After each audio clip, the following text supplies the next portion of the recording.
Men o'zim bilmagan holda katta qizimni bolaligini o'g'irlaganman. Ya'ni erta ona qilib qo'ydim. Erta opa, erta ona, erta katta qilib qo'yganman. Yosh bolachalar, lekin ularning fikrlashi, gapirishi ancha katta odamlarnikidek bo'lib qolgan. Mana shu narsa haqida hozir gaplashamiz. 2 nafar farzandim bor, 2 ta qizim bor. Bittasi 3,5 yosh, bittasi esa 2 yosh. Katta qizim 10 oylik vaqtida men homilador bo'lib qoldim yana. Nini olib kelamiz, chaqaloq olib kelamiz, uka olib kelamiz senga degani bilan hech narsani tushunmasdi. Anchaqlik qilardi, uyda xullas. 1,5 yoshga to'lgan paytda ikkinchi qizimni dunyoga keltirdim va u tushunib yetdiki, opalik, ya'ni onalikni o'z bo'yniga oldi. Qaradi, boshida ozroq kasal bo'lib qoldi, injiqlik qildi. Juda ham qabul qilish qiyin bo'ldi boshida ukani, chunki hamma mehr o'sha ikkinchi farzandga ketar ekan. Katta bolaga ham, bunga ham bir xil e'tibor beraman deysizlar, yo'q, unaqa emas. Baribir kichkina bolaga ko'proq e'tibor berar ekansizlar.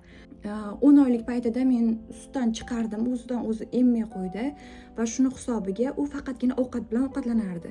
Qo'shimcha sut bermasdim. Shuni hisobiga immuniteti past, boshqa tengdoshlariga nisbatan kichkina bo'lib qoldi. O'sha narsaga men sababchiman. Ikkalasini ham bog'chaga qo'ydim.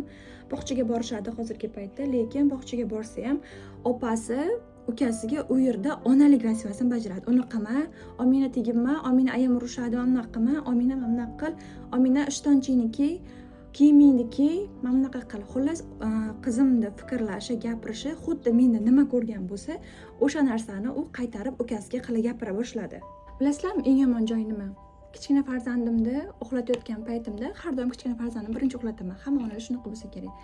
Uxlatayotgan paytimda katta farzandimni o'zi indamay, ziyoni ham tegmasdan tinchgina o'zidan o'zi uxlab qoladi. Ya'ni kichkinam uxlatganimcha kattam o'sha uxlab qoladi o'ziga o'zi.